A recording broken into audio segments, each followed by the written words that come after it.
Ignition sequence starts.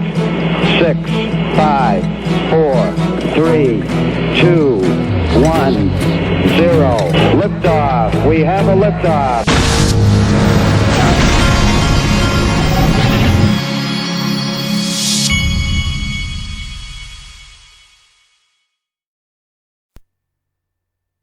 Hey everybody, this is the Digital Asset Investor, and I just got done eating some honey roasted peanuts.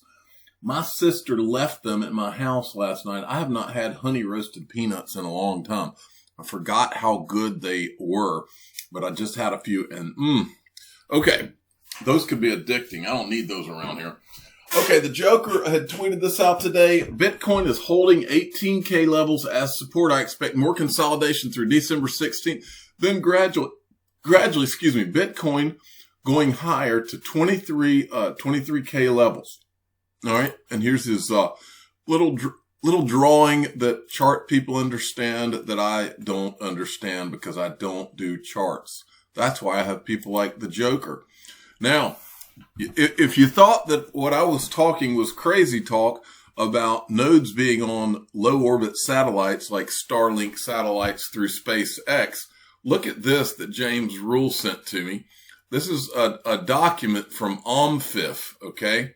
The future of payments. I want you to look, I'll pull up the actual document. Look closely at the drawing that they have. Digital Monetary Institute, the future of payments.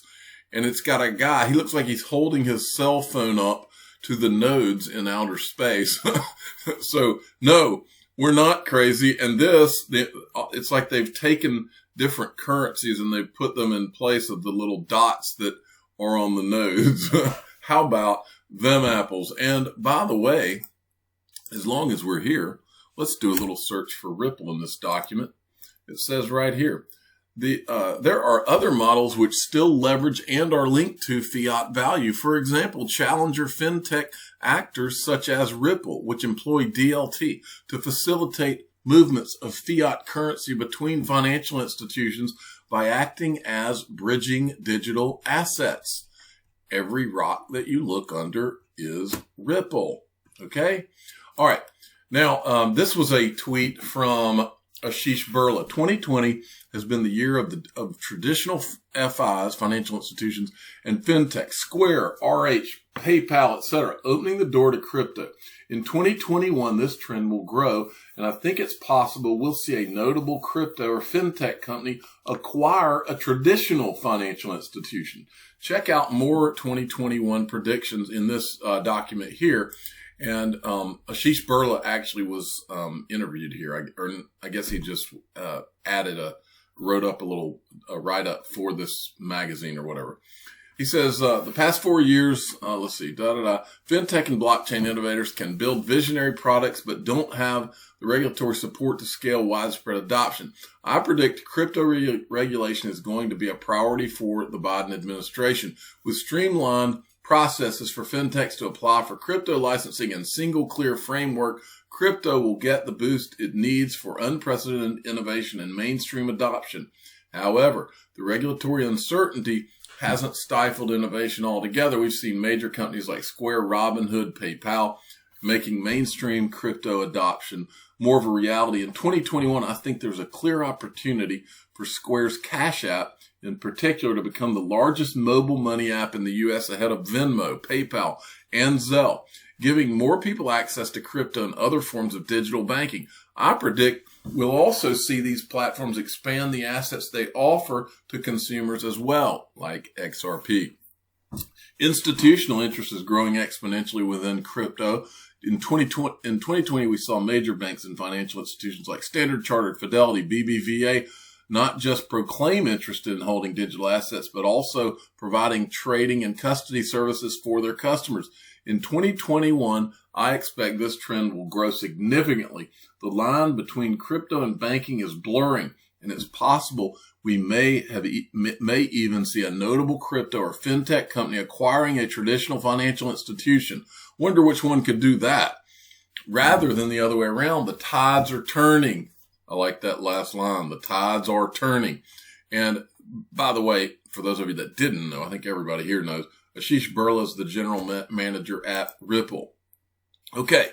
XRP Bart sent me this, and this is BitPay. So we talked about how BitPay had applied with the OCC for a bank license, but I had not seen them refer to themselves as they wanted to establish BitPay National Trust Bank. Okay. And then right behind that, Paxos has submitted an application to the U.S. Office of the Comptroller for a national trust bank. So it would be Paxos National Trust Bank, I guess. And then we have this. Michael at VL5 Links sent me this. XRP has real world utility in the form of payments, allowing cross-border payments in as little as 3 to 5 seconds. I believe the banks will be next in crypto adoption. And he's tweeting this article from Seeking Alpha. Now, Seeking Alpha has writers that they write more in the traditional, the stock markets. They write articles about stock picks and dividend. Like in this case, this guy's a deep value, long only growth dividend investing writer. Okay. For Seeking Alpha. That's what makes this very interesting to me, because this guy is going all in on XRP, and he says XRP cryptocurrency isn't disappearing and the party is just getting started. I believe cryptocurrencies are here to stay, especially since PayPal and Square are allowing customers to purchase Bitcoin through their platforms. XRP has real world utility in the form of payments, allowing cross-border payments in as little as 3 to 5 seconds. I believe the banks will be next in crypto adoption out of necessity. Crypto is certainly a gamble, but in its infancy, and XRP could replicate what Bitcoin did as far as price appreciation goes. This guy's got a whole article about how he's bullish on XRP, but this is the part I wanted to show you. Right down right here. My personal XRP strategy. Listen to this. I have no clue what the price of XRP will be worth, but I believe it will appreciate a great deal from its current levels. I have been adding to my position since February 2020 and have recently developed an exit strategy since I haven't reached the amount of XRP I would like to own. I plan on adding to my position level at levels below $2 an XRP. So he's buying anywhere below $2. I cannot stress this enough. I do not have a significant portion of my investments tied up in crypto, and I'm willing to wait decades for this investment to materialize. Once I acquired a full position in XRP, I am planning on cashing out at the following milestones if they occur. 20% of my XRP, $10. 20% of my XRP at $100. 20% of my XRP at $1,000. 20% of my XRP at $10,000.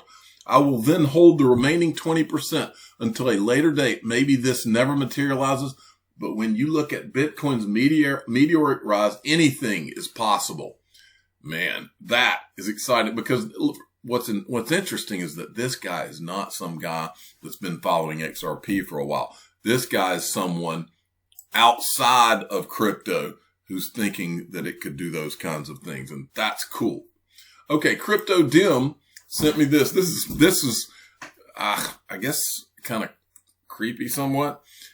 Just in, Vatican enters into a global alliance with Rothschild, Rockefeller, Ford Foundation, MasterCard, B of A, and others, the new Council for Inclusive Capitalism, to create a more inclusive and sustainable, trusted economic system.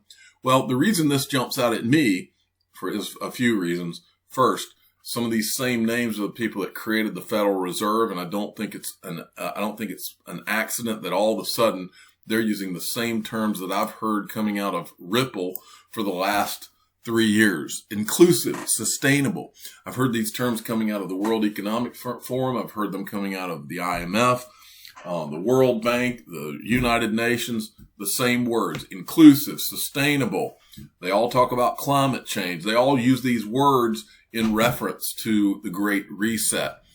Now, I watched the video. I'm not going to play the whole video, but I will play this while I talk for a minute, because I wanted to show you who's in their promo video. I'm going to talk a little bit while this is going on, but watch this. So I wanted to talk a little bit. We invite all Who's that? businesses. That is Lynn Forrester de Rothschild. Boom. All right. Bitcoin, XRP Crypto Wolf. Bitcoin will launch trading for Flare's Spark token this month for all XRP holders. So there will be trading in the Spark token on Bitrue's thing, and you can click on his link XRP Crypto Wolf to go and sign up if you haven't. Now, I wanted to mention to you, I think I may have mentioned this, but I wanted to make sure everybody understands about this flare thing. One of the main reasons that I am very excited now about flare, I was not originally. For two reasons, I am positioned to benefit from this. For two reasons.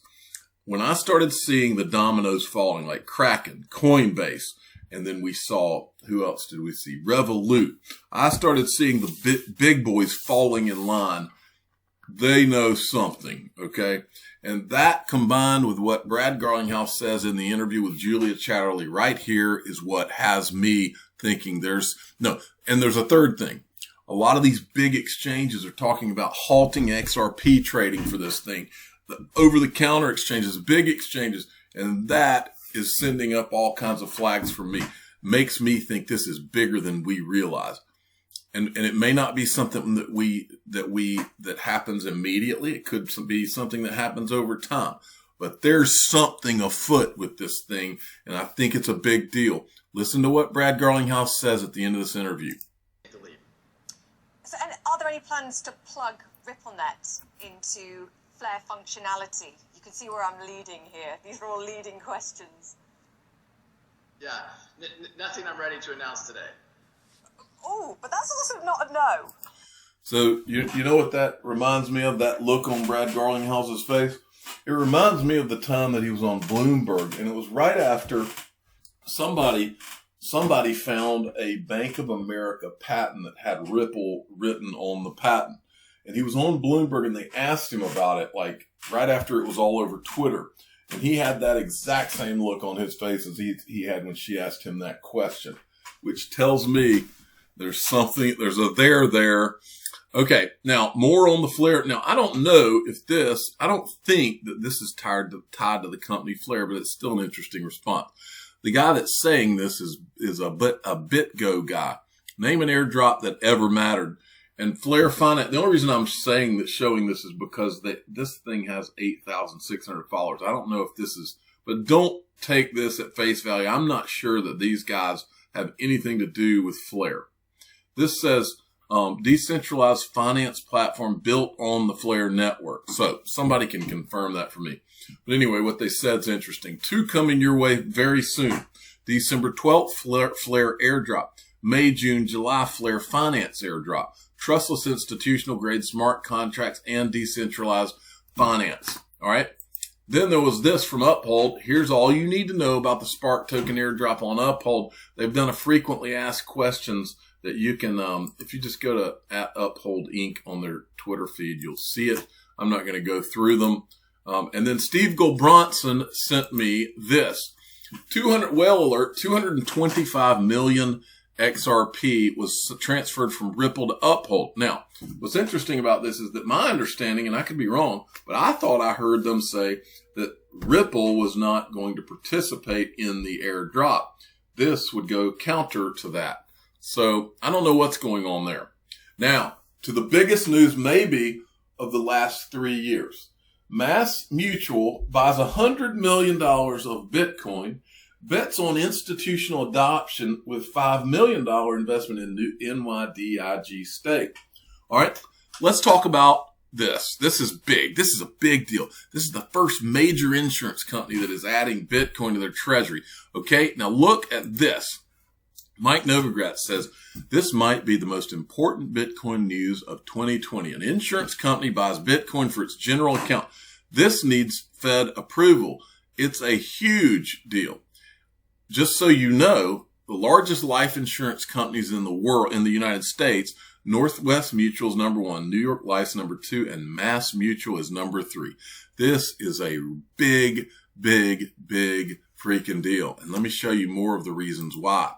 Michelle Vandenberg sent me this. This guy did an excellent write-up. This is massive news for Bitcoin. An insurance company buying Bitcoin from its general account is one of the biggest stamps of approval possible. He says the funds in an insurance company's general account are usually invested very conservatively, as these funds are used to pay policyholder claims. By investing in Bitcoin, MassMutual has effectively signaled that Bitcoin is considered safe and liquid enough for the largest, most conservative institutions in the world to make an allocation. If I had to guess, MassMutual management probably realized that as yields trend towards zero, it is very risky to not own any Bitcoin. As Ross Stevens, NYDIG founder, said, near zero interest rates and the deep depreciation of the dollar are driving institutional money into Bitcoin. Okay. Now, the other part of this announcement is something we need to, I haven't seen anybody focus in on this, but we need to. So, they invested $100 million in Bitcoin, but they also invested $5 million in NYDIG. Well, I recognize that name. For those of you that don't remember, I'm about to refresh your memory. NYDIG is right here. Accelerating the future of finance. Okay. First thing I would like to show you is this, an overview of NYDIG. Let's go down and look. Let me see if I can find, leadership. Let's look under leadership, see if you recognize anybody. NYDIG. It would be Benjamin Lawsky, who was on the board at Ripple. But there's something else here, folks. Benjamin Lawsky, who was on Ripple's board, that is not what reminded me of NYDIG. What reminded me of it was when Chris Larson tweeted this a few weeks ago, or maybe a month ago. As some of you may have noticed, I moved an XRP wallet to NYDIG. I've known the founders for a while, and I'm impressed by their security and top-notch institutional standards. This is truly Custody 2.0. Check them out. So, MassMutual is now investing in Bitcoin, is also investing in NYDIG, which has a Ripple board member on it. Everything's connected. There are no coincidences. I don't know how many times I can say that. And you're going to get your XRP clarity before this is over. And you're going to be sick. The people that did not own XRP are going to be sick to their stomachs in the coming months. I think in the coming weeks. All right. Before I go on to the people at Ledger made me aware of something. Go click the link at the top of this video. They have a Ledger Christmas pack. It says this is limited edition pack. It contains a Ledger Nano X and a $25 voucher to use when buying crypto through Ledger Live from our partner Coinify. Start your crypto journey with Ledger and access true financial freedom. So you can get you're getting a $25 voucher to buy crypto, which you can do in their software once you have the Ledger Nano X. I'm a digital asset investor. I'm not an investment advisor. This is for entertainment purposes only. Please subscribe, hit the like button, and tell your friends and family that if they're buying a Christmas present, to go in the description of my videos and they can click on the link to go get this Ledger Christmas pack. Thank you for listening.